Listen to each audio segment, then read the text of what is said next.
plus d'une centaine de seniors et leurs encadrants réunis sous les arcades du cinquantenaire. Ils sont prêts à prendre le départ, direction la première épreuve. Une partie de l'équipe qui est partie chercher une personne dans le parc qui a un clap de cinéma.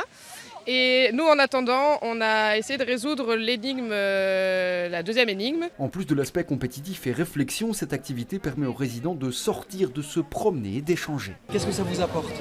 Ah, une distraction. Vraiment, oui. Sinon, on est dans la chambre et voilà, oui. De ne plus être seul. Ce Pékin Express remanié pour nos aînés a été imaginé par cet ergothérapeute. À la sortie de la crise Covid, il a songé à décliner cette célèbre émission où des binômes s'affrontent au travers d'épreuves dans différents pays. On a organisé une première édition juste au sein de la résidence Mélopée. Et quelques années, l'année qui a suivi, on était 4 maisons de repos. Puis l'année qui a suivi, on était 11 maisons de repos de tout Bruxelles. Et actuellement, on est 14 maisons de repos.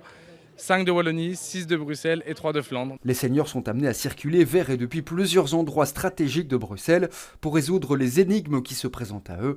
L'occasion de renforcer les liens entre les résidents. On se connaît pas mal, mais quand même, il y a des personnes âgées. Toutes les personnes sont âgées, moi y compris.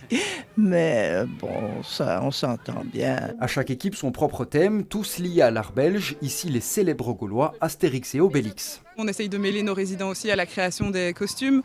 Bon, le mien, je l'ai acheté, mais tout le leur, on a passé quelques jours, quelques semaines aussi à les créer pour eux. Les organisateurs songent l'an prochain encore plus développer l'événement, à l'échelle européenne peut-être.